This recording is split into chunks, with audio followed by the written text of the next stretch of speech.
Une chose est certaine, la corruption est tellement ancrée que certains Congolais, et pas des moindres, ont plutôt intérêt à ce que le chaos persiste. Surtout au sein des officiers véreux qui sont de grands propriétaires des mines ou qui travaillent pour des Chinois qui sont les vrais maîtres dans le Kivu. Derrière chaque Chinois, chaque Libanais, bref, chaque minier qui se cache dans l'artisanat, il y a un député, un ministre, un officier de l'armée ou un politique. C'est vrai que lorsque nous avons été sur le terrain à l'Est pour le documentaire que nous tournions consacré aux mines du Congo, à chaque fois que nous rentrions dans une concession, dans une mine, le Chinois, le Libanais et tous les autres aventuriers qui se retrouvent en RDC, qui ont contourné toutes les règles pour s'approprier des mines, se dépêchaient d'appeler leur ponte, leur protecteur à Kinshasa. Certains n'hésitaient d'ailleurs pas à nous menacer en nous rappelant qu'ils ont des soutiens importants dans la capitale. Des personnes tout en haut qui vont nous écraser.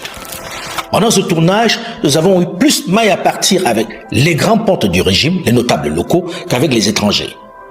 Les plus gros risques encourus étaient avec les Congolais.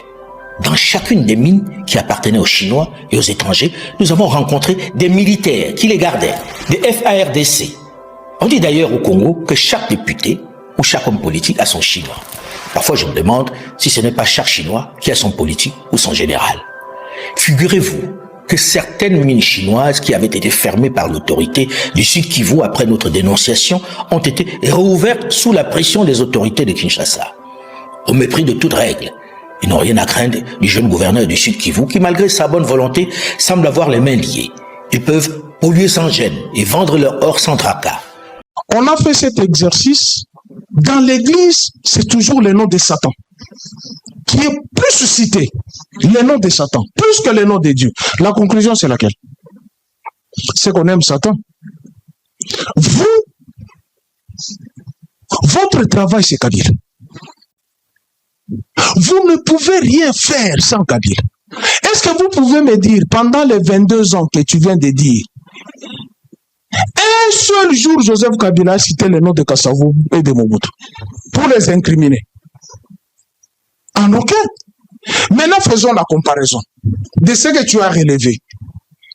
De votre régime, est-ce que vous pouvez me dire où seraient partis les 57 millions du procès 100 jours? Où sont partis les 324 millions de la francophonie? Où sont partis les 102 millions de Tilégir? Où sont partis les 300 millions de Covid? Où sont partis les 600 millions de RAM? Où sont partis les 14 millions de pyramides en Bougimaï? Où sont partis les 10 millions de la Gécamine? Où sont partis les 32 millions de 0,3 à Kinshasa?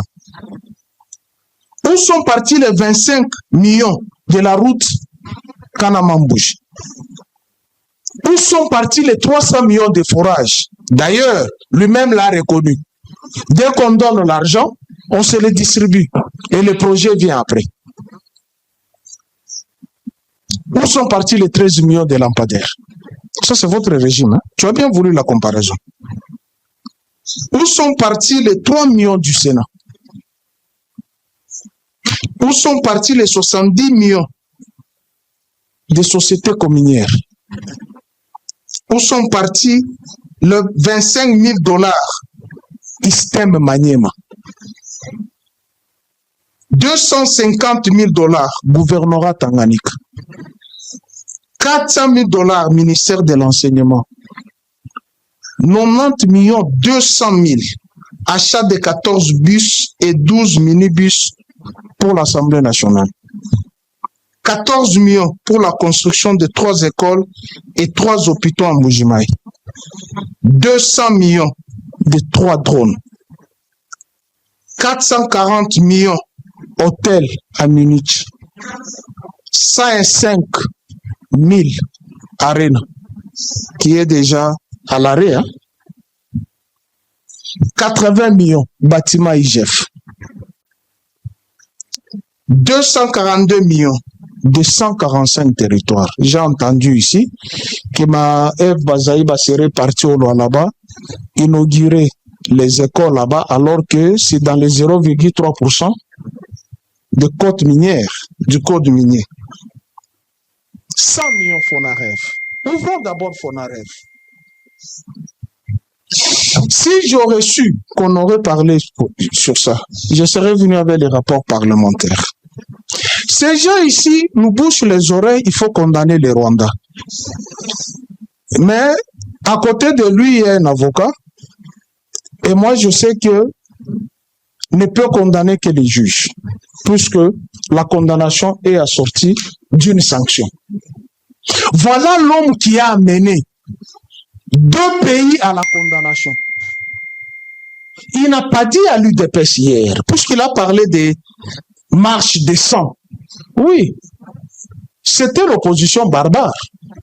Ici, aujourd'hui, vous avez l'opposition républicaine qui ne casse pas. Ici, c'est l'opposition qui accompagne comme l'antichambre du pouvoir. Mais hier, l'opposition, c'était une opposition barbare. Mais Kabila constituait les dossiers. Il n'a pas dit à l'UDPS, au MLC, à l'UNC, ni au rassemblement là où étaient les partis, dire condamner l'Ouganda, condamner les Rwandais. Il n'a pas fait ça. Il a rassemblé les dossiers. Il les a amenés à la Cour internationale de justice. L'Ouganda a été condamné. Tu as été au Parlement avec moi.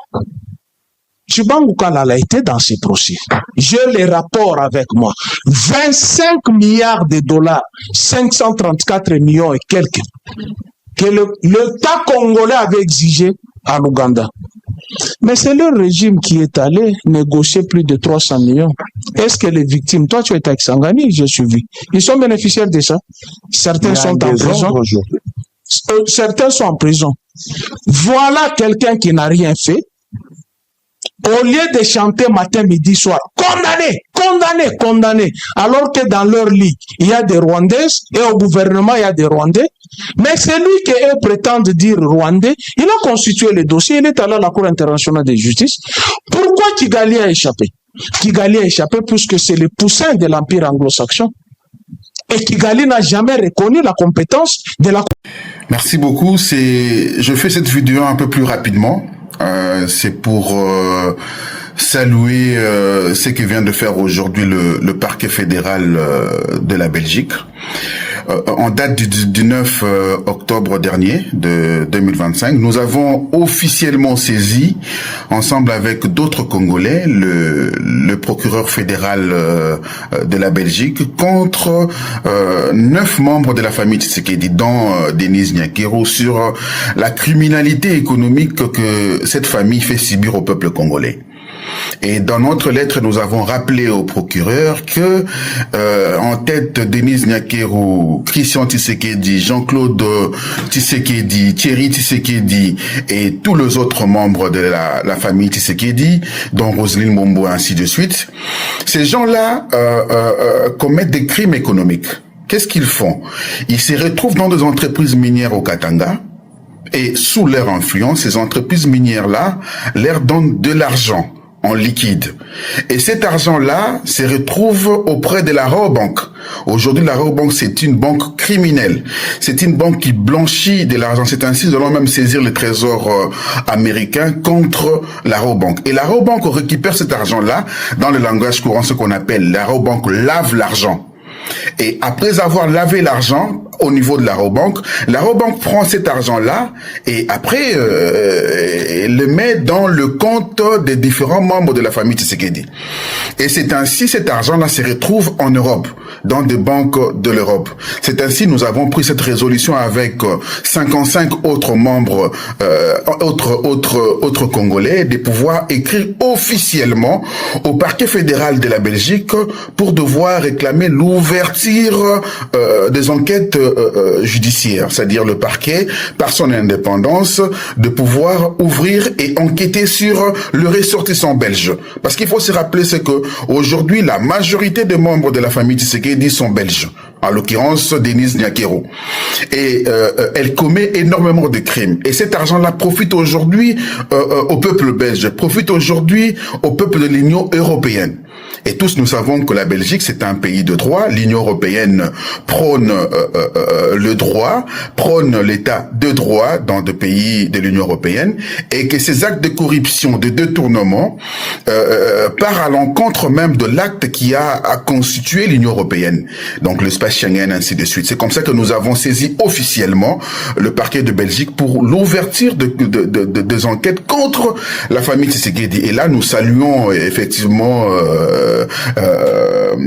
la force que vient de donner le parquet fédéral de la Belgique pour essayer de jeter un coup d'œil sur le compte de différents membres de la famille Tshisekedi, dont Denis Janquero.